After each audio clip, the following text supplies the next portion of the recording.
So this is a lecture that I gave in the visual art program here at the CFA 2 months ago. And what I'd like everyone here to do is think of that moment. And if we could collectively breathe in together on the count of 3, that'd be great. Ready? Please breathe in. 1, 2, 3. Hold it, hold it. Now let's breathe out. 1, 2, 3. All right. So we've transitioned mind states. I'd like you guys to all pretend that you are a group of artists, and some lowly graphic designer, a commercial artist, has come to speak in your program. It is as if the moat has been crossed, the barricades scaled, and an interloper has snuck past the armed guards. This, in short, is how it feels from my position to be a graphic designer who's speaking to a bunch of artistes. We are societally pressured to think of graphic design as something lesser than art, that which is lofty and fine. And I kind of have one giant response to that notion, which is no fucking way. Graphic design currently has more cultural currency than fine art. It's just a matter of how we deal with it. And this presentation is all about that. So, for the moment, try to time travel back 2 months, pretend that you might be an artist, but know that you are a graphic designer. And we'll assess this again at the end. So, at this point, so we step back 2 months, we're at the visual art program, and I introduce myself. I say, hi, my name's Lynam. I'm a designer and a whole lot of other things, including the chair of the graphic design program here at VCFA. I'm here today to chat with you about a difficult topic, or 10, or 20. I'm going to introduce some difficult topics that take aim at both graphic design and art, and I would like to ask for your cooperation as fellow citizens of this institution. Please hear me out, and please save your questions for the end of this talk. I promise you that I'm not going to talk about my portfolio or commercial practice in an actualized sense. I am also not here to entertain you. I'm here to talk about the dialectic of art and design in a way that I hope is meaningful to you and that leaves you with more questions than answers. And at the end of this talk, I hope we can do just that, talk. But for now, please allow me to be your unreliable narrator. Thank you. So, as many of you may have assumed incorrectly, I am not a failed painter. I have no interest in being an artist. There is no easel, there is no carrot. I have no brush stuck behind my ear. I'm a graphic designer at heart, and I view the world through the lens of graphic design. I came to graphic design through the world of the DIY underground press in North America and the zine explosion of the late 1980s and 1990s. I view graphic design, and art also, through the perspective of a critic.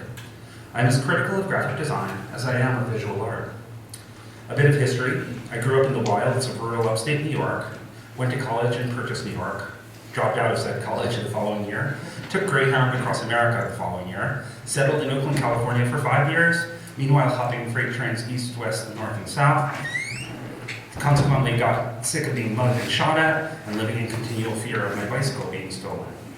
After that, I moved to Portland, Oregon for the subsequent 5 years, where I helped shape the visual culture that involved putting a bird on it while going back to school, actually graduating while working at assorted design studios and ad agencies. And then there's a note here that says breathe. World's longest run-on sentence. Then I moved to LA to attend grad school at CalArts. After that, I moved in LA for a year before moving to Tokyo nearly 12 years ago. People always ask me, why did you move to Tokyo? And the answer is really long, so I boiled it down to this. I went for love, and I stayed for the food. And then I found love again. But right now, I'd rather talk about work, and thinking, and writing, and making. Because there's this belief right now that theory, the talking and writing about design or art, and practice, the making of design or art, have to be differentiated. I don't think that's true. It's just that folks don't try hard enough to do both, and you can. I'm a designer with what I call an expanded practice. I work as identity designer, interior designer, curator, head designer, design educator, design critic, design writer, occasional musician / music enthusiast, design historian, editorial designer, UI UX designer, motion graphics designer, and entrepreneur. I view all of the actual graphic design work that I do through the lens of identity. It's my springboard for working. I try my best to create work that is original, authored, and genuine to myself, my collaborators, my readers, and my students. Also, I use the term enthusiast in my list of things to do. I'm really devoutly stoked on music and food. And I wrote stoked in all caps. I learned this from an ex-girlfriend. We were dating, this was before I professionalized as a designer, and she was applying to grad school for architecture, and she wrote in her application that she was a music enthusiast. And her work was not very good, but I think it was that music enthusiast thing that got her through. So, and then, there's the term practice. When was it now? 2 years ago, we had some designers named Young Kim and Chris Rowe come to VCFA, to the graphic design residency, and they talked about the role of practice as a verb. Really important. The designer James Goggin in Chicago talks about that a lot as well. If you start a band, let's say Silas and Jen and I jumped into a practice room, we're like, all right, we're gonna start a band. And Silas is gonna play tuba, Jen's gonna play the timpani, and play the accordion. All things we don't know how to play. The music's gonna be pretty terrible at first, right? You need to practice. It's the same thing with design. Much of what went into this presentation spun out of a lecture I did last November for General Assembly, a design and technology analog/digital trade school based in San Francisco. In short, it's the opposite of the visual art program here at VCFA, and it's very much different from the graphic design program at VCFA as well. Within that lecture for General Assembly, I talked about type design, bilingual typography, and design authorship. That lecture was kind of terrible, except for the Q&A part at the end, because conversing with the students and teachers at GA, I was able to debunk a number of misconceptions that are commonly held about design today, in particular graphic design. But before diving into what design is, I'd like to talk about what design is not. Design is not technology. Everybody loves talking about design in the guise of technology, and that design is somehow the driving force behind the big five, nominally Google, Amazon, Facebook, Apple, and Microsoft.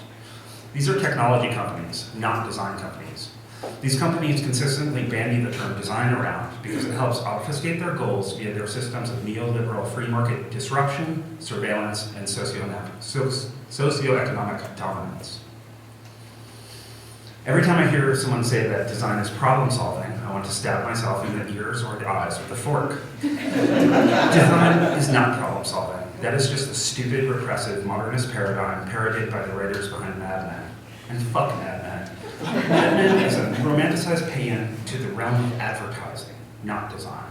Though graphic design played and continues to play a large role in that sector of commercial production. Additionally, problem solving, that's the rhetoric of genocide. I really hate this one as well, and designers love this one.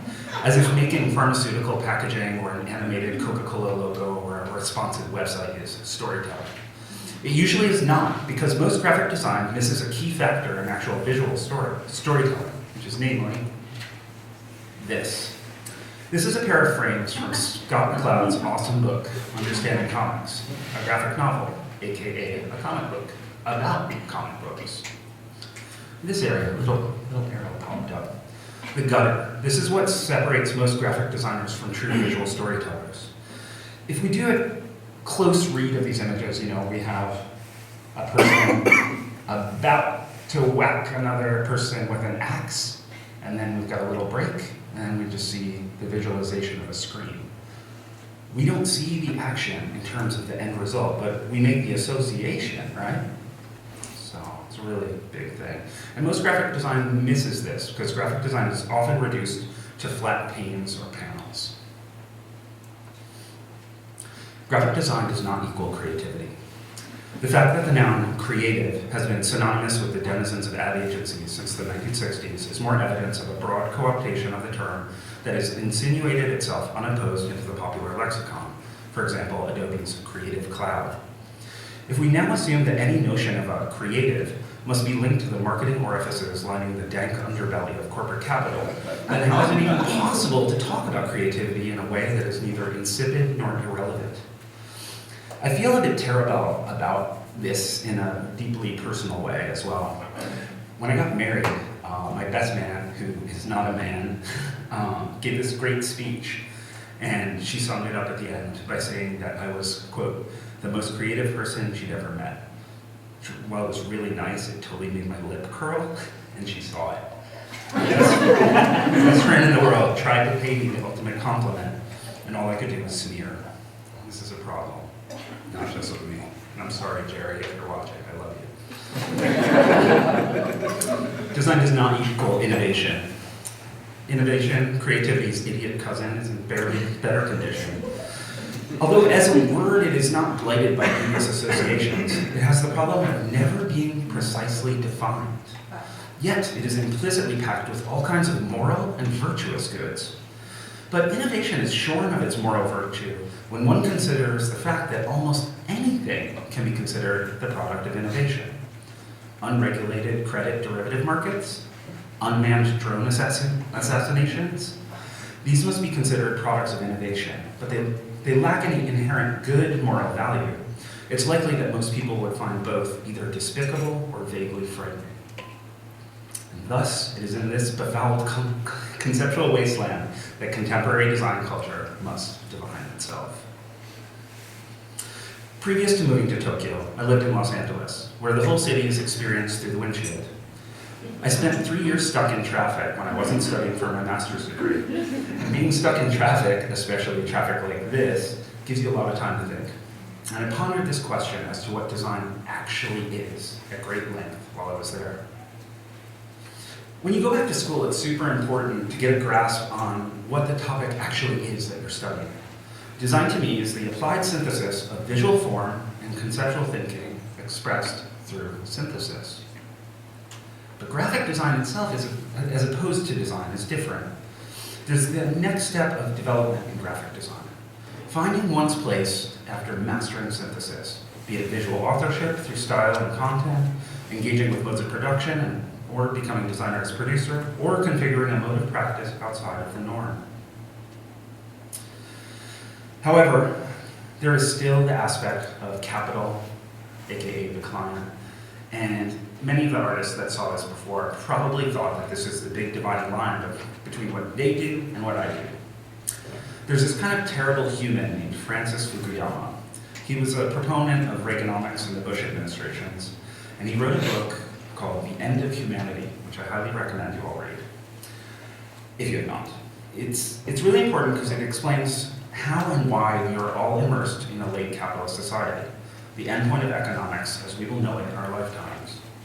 The fall of the Soviet Union has left the world with one way forward economically, late capitalism.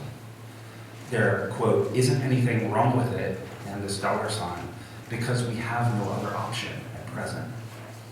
This, of course, is not completely true. We can involve ourselves in extreme neoliberal opportunism and engage with the state-free container galleries lurking outside of most major European and American airports, involve ourselves in great market art buying and selling, or solicit the digital sales of goods from nation to nation, setting up a web of dubious billing and mailing addresses, non-customers, and baiting of accountants in digital marketplaces. Not that I know anything about that. This being said, capital is not my main motivation for being engaged in the sector of cultural production we call graphic design. I'm lucky. I hit all of my commercial career milestones years ago, and I say that not to gloat. I just had no idea that my goals were so easy to attain within a decade. And due to that, I was profoundly lost for a time.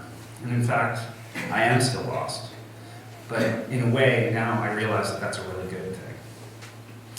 So, was anybody here ever a Boy Scout or a Girl Scout? No. All right, so let's ask the Girl Scout in the front.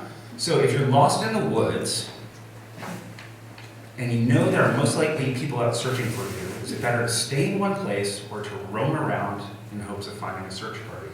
Stay. Why? Because eventually the grid will like they'll search for you in the grid and then you'll look for you. So that would be the rational answer. And I was just talking about being lost. No. So I would like to invert that piece of wisdom. Basically, I've chosen not to stay put and be found. I'm much more interested in the exploration of what it is to be a graphic designer who's not motivated by capital, but who is simultaneously not a pure academic. I shift back and forth between my roles as writer, designer, critic, and educator, and I find my inspiration there, in this wandering. And most importantly, being engaged with design from a standpoint that is very different from assumptions of contemporary practice. So, that's Willie. Some people have heard about Willie. Willie is the cat component of this image. I was lucky to be invited to give a graduation commencement speech here at UCLA for the design department at our last residency in October. And I gave this lecture about my cat, Willie. I'm going to read you a little part of it. I said on stage over there, we live in a neoliberal world besieged by greed and depersonalization. And we need to throw these things in the face of existing power structures. But we also need to use their means to our own ends. Experts say that design is results-oriented, while art is inquiry-oriented. I am not interested in one or the other. I want the interplay of both. I want to explore in an open-ended way, but I want results too. And these are things that I want for all of you here as well. One of the outcomes of developed nations' economic shift to neoliberalism is that the information economy destroyed boredom by occupying citizens' time, this thing, while simultaneously de-skilling them. Your master's degree is one of the steps in re-skilling yourself, arming yourself with the tools for success.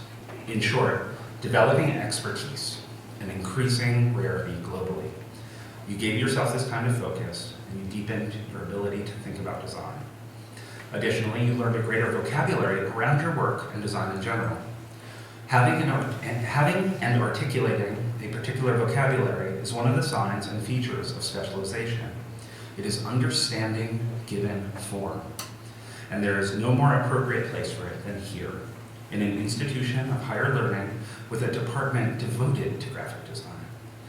Simultaneously, there's no better group of people, idealists, rather than ideologues, to deploy this language with, to expand one's vocabulary with.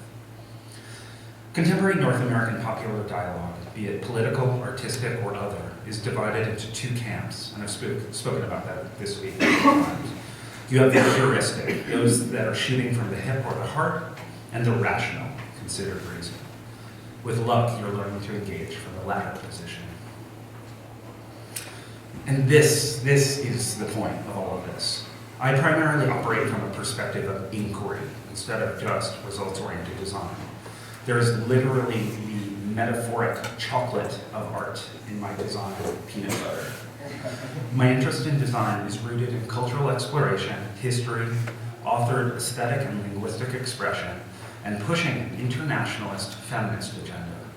I'm not interested in hierarchy, formula, repression, or pleasing clients. My personal and professional binaries have been exploded. No white cubes, no clients, but instead a mix of both. But then actually neither. Sometimes I bite the hand that feeds and exploit those that would objectify, compartmentalize, and commodify my work by giving it away for free, except when I don't. But I, as a designer, just like any occupation, work from a specific frame of reference, discourse, theory, and practice. What I've been taught and how I think about the world helps frame how I participate in the world. And when a designer sheds capital as motivator and doesn't substitute modernist utopian leanings, that's when life becomes really interesting. I make no assumptions about any of your forms of practice. I merely ask that you hear me out and cogitate on this thought. Now, we, designers and artists, may be more alike, yet simultaneously more different than ever. And that is dangerous, especially in the sense of educational institutions. In the essay Mix and Rule, Art and Design, the critic Teardad Zolgadar talks about his time teaching in Art Center's Criticism and Theory department, while that department was restructured out of existence to make the school a more design-oriented institution. Zolgater talked about a presentation by the school's dean that sealed the deal with projections of, quote, crazy Tokyo streetlights, all the while insisting that art and design have the same prerogatives. To prove this point, he showed us handsome Asian students bending over handsome Apple PowerBooks, looking handsomely adept. He also described design novelties at the school and showed us a slide of a black woman in traditional West African dress leaning over in dirty water to suck up the muddy liquid with a small tube. This, he proclaimed, was, quote, the end of worrying about desalination plants and water refineries, unquote, because now everyone in Africa can have a life straw, a clean water filter you can take with you everywhere you go. Just suck it up. Go, girl. Love your earrings. Awesome dress. Love that dress. Some of my best friends are Africans. Perhaps it wasn't the content, but the melody of the argumentation that took my breath away.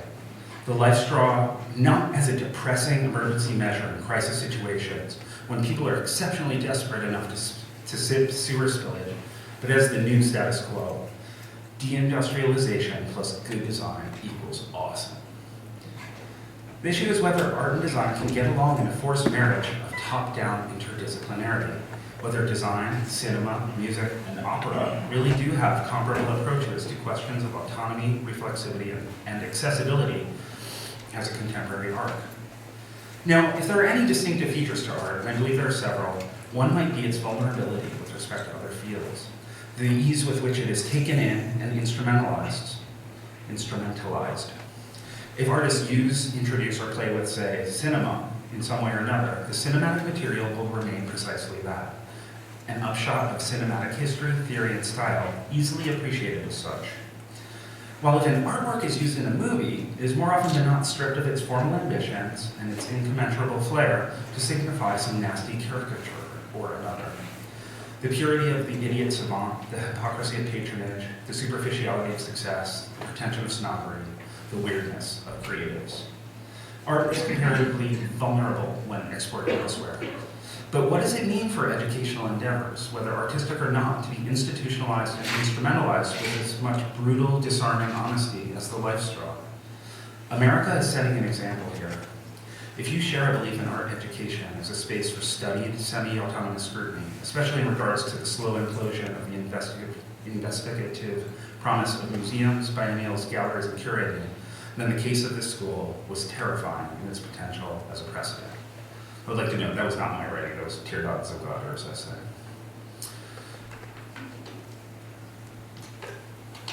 The bulk of design literature, and more specifically graphic design books and publications, are those steered toward very specific reading audiences. These books can be broken down by subgenre, most notably as a selection of self-help manuals for the budding graphic designer, a smattering of graphic design history books, either focused on a single practitioner or functioning as general surveys, a ton of practical how-to guides, too many books about typographic grids, an overwhelming amount of monographs, a dizzying array of books showing contemporary or near contemporary slices of graphic design styles, collections of logo designs, way too many of those, packaging prototype books. In Western graphic design literature at present, books as tools, style gods, and hero worship dominate. There is nearly nothing suggesting anything outside of the problem-solving / commercial / early to mid-modernist methodological paradigm. Because of the dearth of graphic design literature, books and literature that substantially explore the potential of graphic design, it's normal that veteran graphic designers seek the art and architecture sections of bookstores. When I talk about potential, I'm referring to expanded forms of discourse.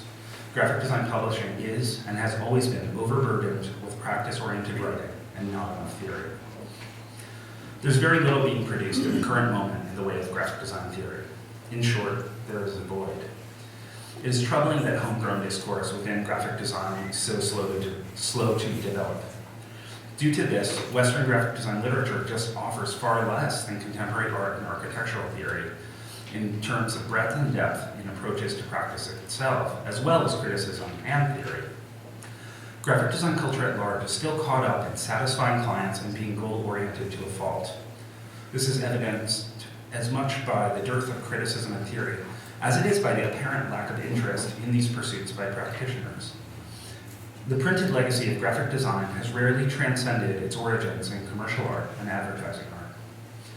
The bulk of our literature today is too much akin to the manuals offered by commercial art schools' correspondence courses from the turn of the century. Most graphic design publications today offer preset methods and methodologies, mechanical coursework in various flavors, and are predominantly Hydra-like in their combination of oversimplification, banal generalization, atavistic or retrograde approaches to form and practice, and are conservative in their applied thinking and writing. This dearth of theoretical literature is compounded by graphic design being extremely fractured at the present moment, as designers must learn very diverse skill sets in order to function in a market economy. Economic desperation and a lack of meaningful education presents a harrowing range of possibilities to designers at present, and it further dissipates the possibilities for intellectualism. Further difficulty lies in the matter of undergraduate education in art and design in the first world, being largely based on the sexist structure of the Bauhaus and its ultimate form of expression resulting in architecture. So here, if you guys haven't seen this before, this is the how the Bauhaus was set up in terms of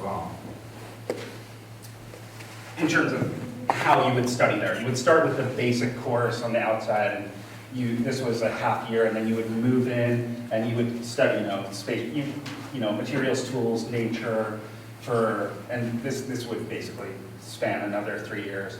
So you would go around and do all these, and then you would go in again, and then you would study, all these glass, textiles, wood, metal, etc. And then you would finally move in toward the end to study architecture, which they thought was the ultimate form of expression. Unless you were a woman, then you just got stuck in textile land. So, this dystopian and ultimately false view of the design process is replicated here in a diagram called The Joy of Process Idealized by Michael Worthington, a faculty member at California Institute of the Arts. Here we see how the design process is supposed to be and includes all of the steps along the way. This is the design process, and as a result, the mirage of design visualized in a commodified form which has been sold wholesale to you and I. So let's take a look at this. So this is the joy of process, aka like the joy of cooking, the joy of sex, stuff like that. So design process, it starts with initial generation, so you get your idea, and you move up the scales, basically you organize, you edit, you combine, and while this is happening, at the same time your design is moving from being generic to hopefully being specific. It's moving from being obvious to hopefully being obtuse. So, organizing, editing, combining. Along the way, you pass different stages. It starts off as maybe it's cliche, then it's hackneyed, perhaps it's copied, becomes mildly intriguing, unusual, remarkable. Hopefully, you're doing all this stuff, and hopefully this is the result. The flower, which is groundbreaking. So this is what we've been taught design process is. Real design process looks more like this. So here we have another information graphic by Worthington titled The Joy of Process, Actuality, which depicts the realities of the design process and how it is guided by intuition, arbitrariness, circumstance, look and feel, and rhizomatic hybridization. Holla. Shall we walk through? So, it's a fucking mess.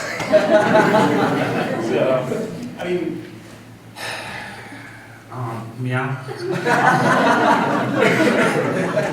I find comfort in knowing that design is really not a science, despite how officious so many practitioners attempt to be. I find great joy in knowing that Johannes Eden, the father of modern color theory and a Bauhausler, was a cult member. Here we see a group of Eden students practicing the cult's breathing exercises prior to color theory class. So he was part of this cult called Mazdazdan, which was, for the uninitiated, a variant of Zoroastrian fire worship. The Mazdazdan cult practiced breath control, thought control, extreme enema therapy, and a daily color-based vegetarian diet. I highly suggest reading more about this. because it provides something much more rich than the paradigms of just art and design. Because if we really pop the hood, what lies underneath is magic. And I say this not in terms of nostalgia or faux nostalgia, not as a spectator, but as a participant and an agent. I want to get back to this kind of activity. So this sense of wonder is really at the heart of what, the sense of wonder as to what is really at the heart of, I've been reading for a long time, it's been a long day. The sense of wonder as to what is really at the heart of what we do is something that I've tried to explore through my own practice. Deepening modes and methods of inquiry and living what I'm talking about beyond just working in the mode of expansion a la what has been called the transdisciplinary studio, methods used by Jorge Pardo, Konstantin Gurcic, Oliver Eliasson, Abake, ad nauseum. And these are some of the methods and methodologies that I've been exploring over the past decade. I'd like to illustrate one sample methodology and its results for you here. That one being the exploration of alternate histories. So in 1977, there was an exhibition in the US called Postmodern Typography, Recent American Developments. And it was organized by a guy named Bill Bunnell, who Paul Rand tried to ruin his career a couple of years earlier. And Mr. Bunnell helped communicate some of the new areas of interest in graphic design. And this exhibition was the first time that the term postmodern was utilized in the canon of graphic design. So here's postmodernism. So if we take a look, this is postmodernism explained in graphic design. So we've got complexity, pretty complex. Contradiction, punk rocker Sid Vicious and Ronald Reagan, two very opposing forces. Being dystopian or non-utopian. Modern design was utopian. This postmodern graphic design deals with the world on its own terms. And then appropriation is just being extremely stupid appropriation. So beyond that, we also have juxtaposition. So if you take the Nike swoosh and you step and repeat it, it changes the meaning. It looks more floral, decorative, ornamental. Recontextualization. So we take Reagan's face and then the repeated Nike swooshes and we stick them on top of each other, they're recontextualized. Do a little bit more, you get some layering. Throw the mic in there, interaction of text and image. And then by repeating elements, we also get hybridity. So these are the tenets of postmodern graphic design. Along with the formal qualities, there are two really big other aspects. Authorship, of being an auteur, of the work being potentially having been made by only one person or group, and of reflecting that person's aesthetic or worldview, and of modes of production. If you were to shift from designing for clients to instead designing for audiences, akin to Rudy van der Lans and Zuzana Lichko of Emigre magazine, then you'd be sidestepping modernist ideology for far more green pastures. So those are kind of the more idea-based ideas.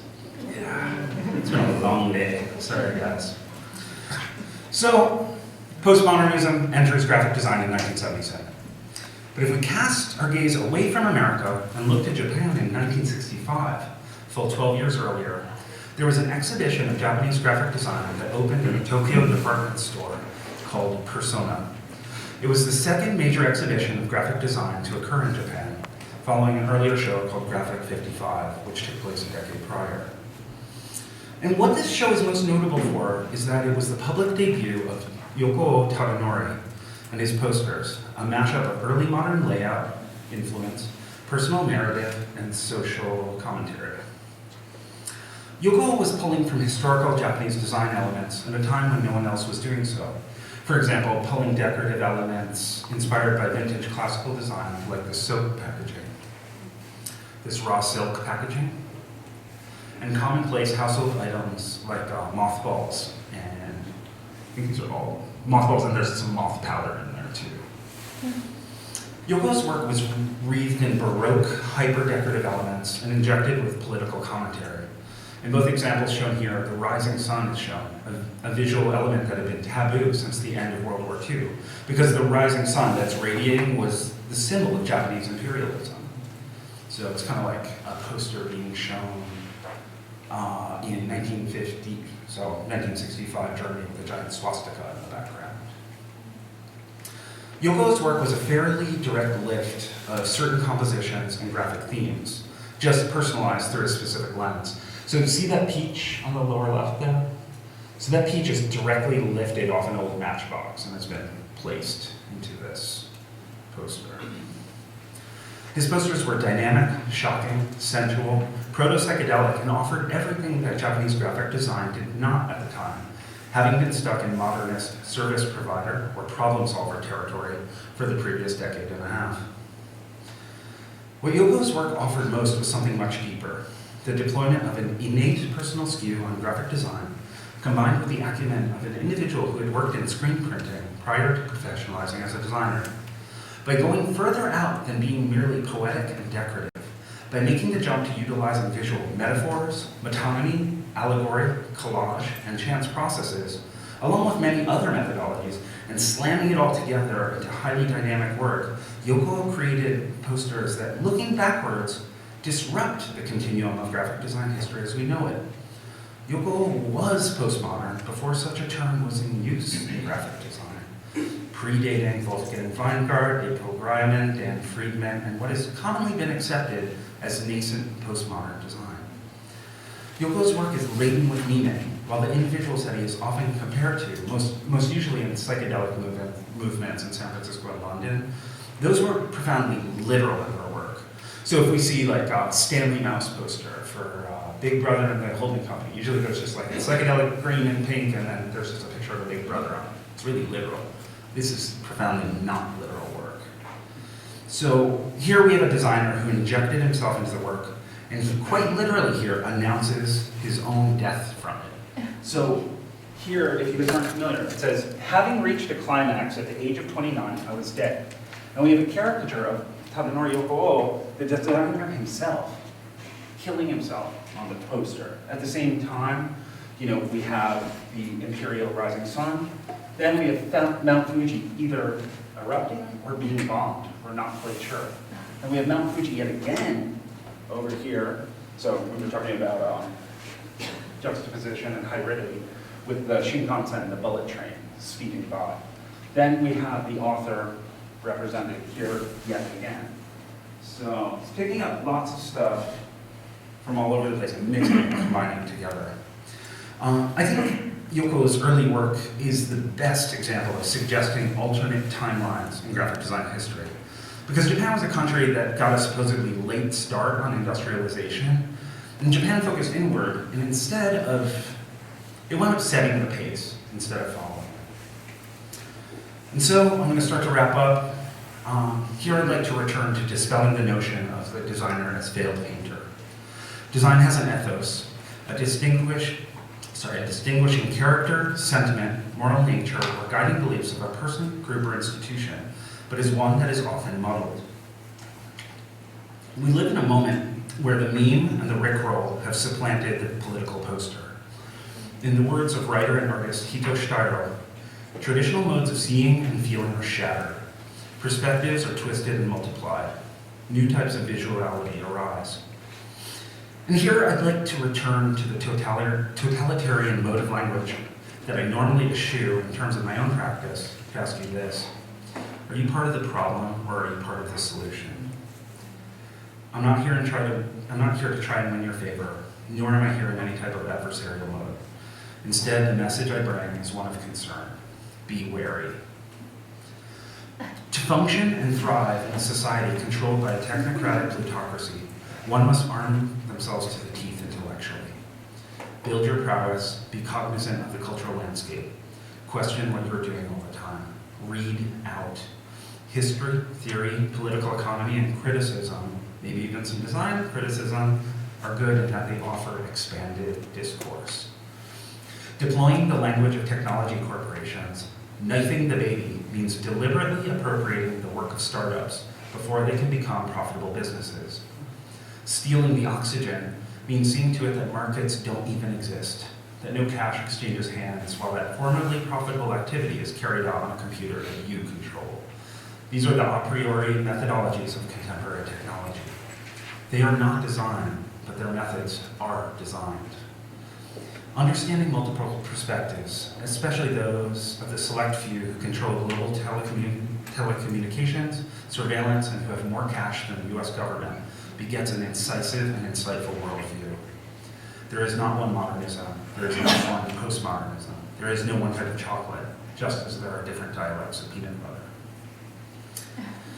So, in an earlier version of this presentation, I typed what it says on screen as an end cap for this lecture. Remember, this was aimed at potentially artists for the first time.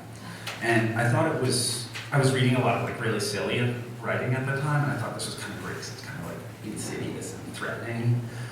But it really represents what I really feel, which is actually a lot more complicated. I'd like to read you an excerpt, I'm almost done, from an interview with the Dutch design group Experimental Jetset. They're a studio whose work I have a lot of problems with, but who, in this case, have a sound rationale for a specific statement and argument. They wrote, quote, "We don't see graphic design as art, but we do see art as a form of design. Although it's hard to define art, it's not difficult to define its contexts. There exists a clear infrastructure of exhibition spaces, galleries, museums, art magazines, art publishers, art history, art theory, etc. Art can be seen as the production of objects, concepts, and activities intended to function within this specific infrastructure. In our view, this production can certainly be seen as a specific form of design," unquote. And this is how I see the relationship between art and design as well. Because most design-oriented thinkers are hung up on problem solving and modern ideas and goals as design is focused. I don't. Culturally, we need inquiry-based approaches and discourse.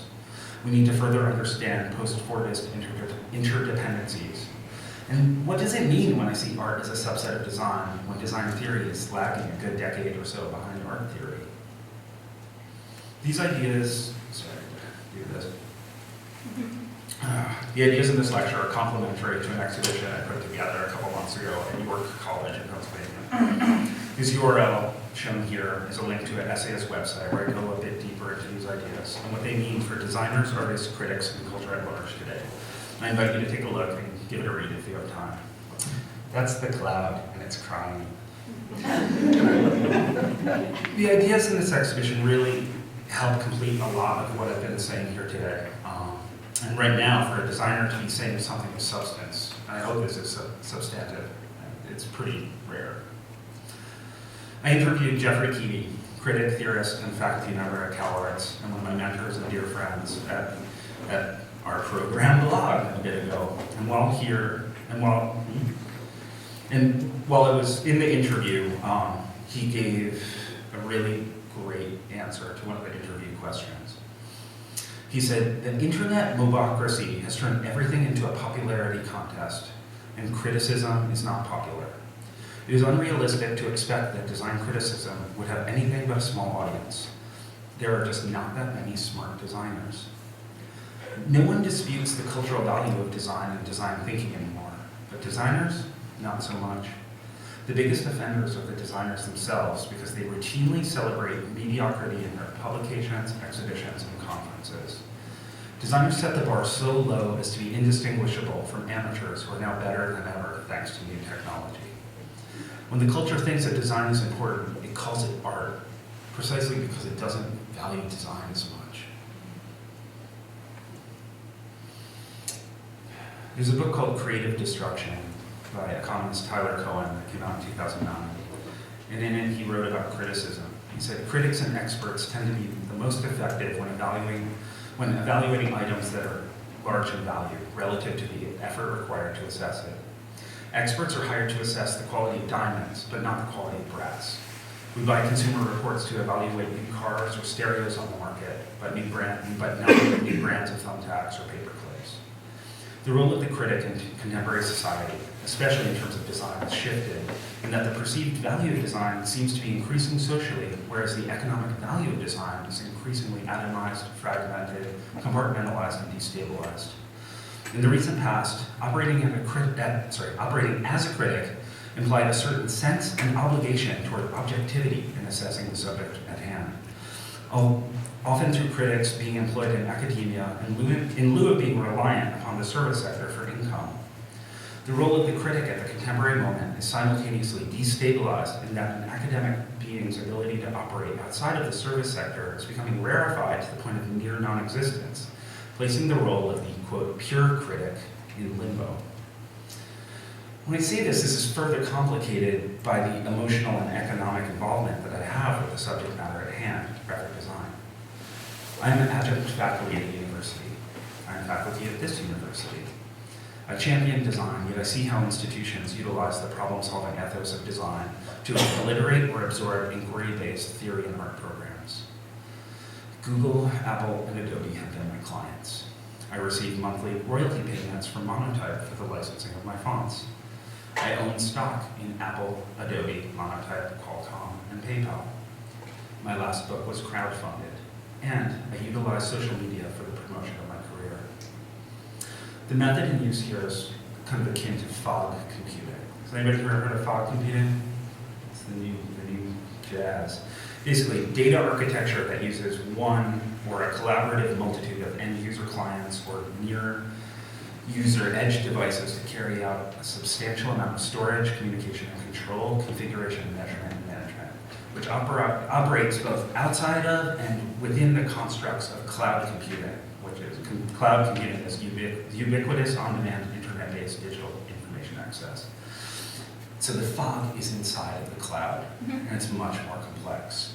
And that's how I kind of see how I operate in a lot of ways, because I'm not afforded the traditional role of the critic, as I am just as much an active participant in the subject matter at hand.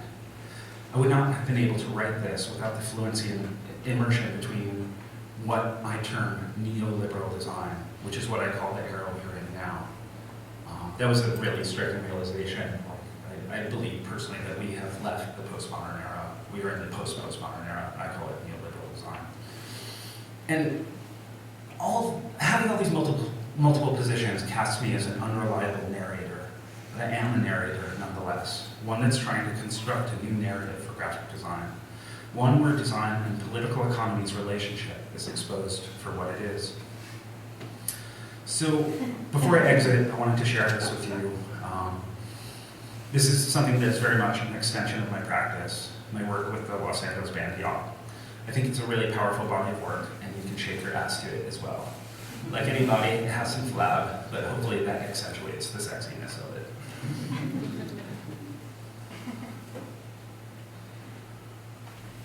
I thought the future would be cooler.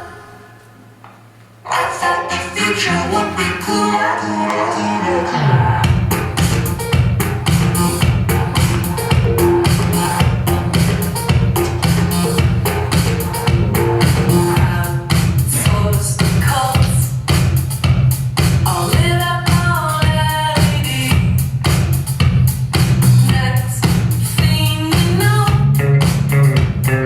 Sipping on a battery.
So with that, I'd like to conclude the part where it's just me talking and showing you things and field any questions, comments, and slip from the role of narrator to that of just individual engaging in dialogue. Thank you.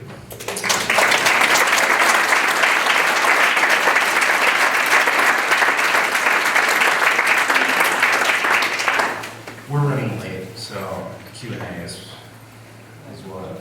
Couple questions, answers, do that. Anyone? Let's see. Can you repeat the name of that Japanese poster? The artist, the. Okay, Tabanori, T-A-B-A, Can you say it again?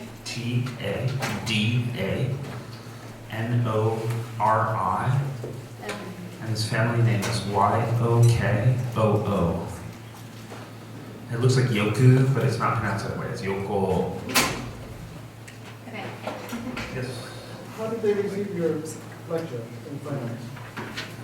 I think there was only one really incredulous person. It was Yeah. a student. That was cool. She was like, that was pretty rough actually. I felt really bad for her. She was like, you have so many problems with design, why don't you just leave? I was just like, you got so many problems with America, why don't you just stop voting? So, not terrible. So,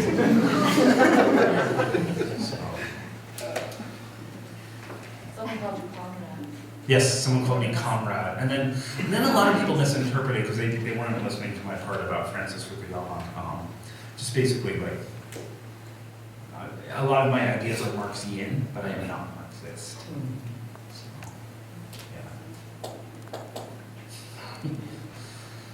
Sweet. Oh, yes. What about what has the response been to your collaboration with, Really good. Lots of people have gotten tattoos with their logo. I'm pretty stoked about that. So, I mean, that's, yeah. And I love those guys. They're hyper intellectual, really funny. Lovely, lovely, lovely. Yes. You get royalties on the tattoos. I've always wondered about that. I'm sorry. Have you ever tried to collect royalties on the tattoos of your work? I No. saw like one of my logos tattooed on somebody. I was like, that's super cool. I was like, how do you get money for that? Yes. Sorry, one more role. I didn't catch, what was your role in the music video? I designed their logo. I designed the typefaces that are used in there. I did not direct that video. Oh. So, yeah. It's just we've had now a decade-long collaboration. Yeah, I just love their work to death, and I think like their work. I'm so happy on our collaborations because like their latest album called "I Thought the Future Would Be Cooler" is an amazing critique of contemporary society. Yeah. Yes. This is a kind of big question, so if you decide you want to answer it later, that's okay. So there's always sort of one lecture at residency that really makes me sort of think and stretch and kind of, takes me out here. And then I think about my intermediary role as a teacher, Right. and my little wee 18-year-old freshman back in my classroom. Right. And, I'm all the way out here with what you've just told me. And I'm like, how do I, like, that's so big. And this, we need more of this. And I'm like, but I'm starting over here. Right. And like, I just wonder what your sort of thoughts are on that. Like How how do you bridge that gap? how do I do that? How How do do you- you teach? Like how do you? Okay, so this is super interesting because this variation of the same question was asked by Mario Ontiveros, who's one of the faculty in the art program, and he was sitting exactly where you're sitting. Super weird. All right, so like how do you apply these ideas to like typography 101? So, the thing is so one project I like to do with students is, most of my students are international and they're either Japanese or international.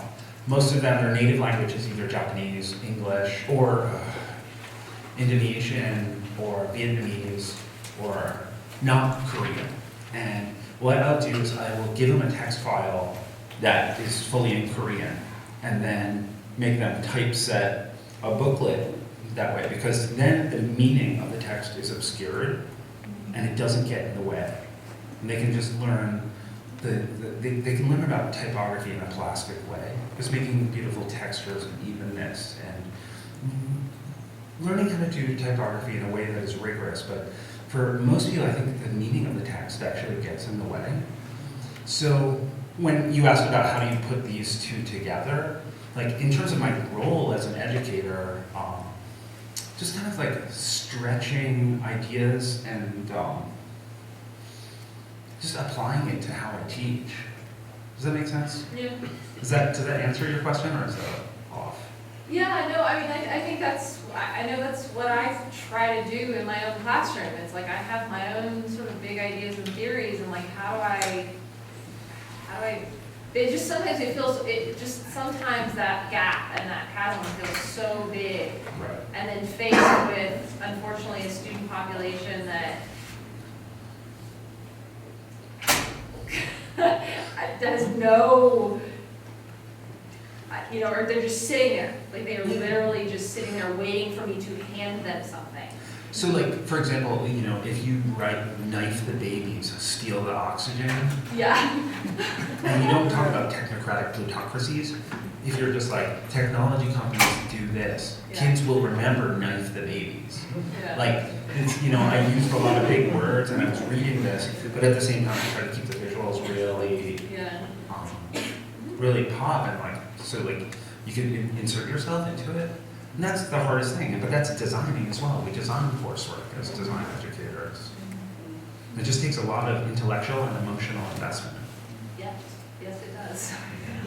Okay, thanks. So we should probably cap it there, just we're really over time, so sorry for that. That's awesome. So, thank you guys, appreciate it.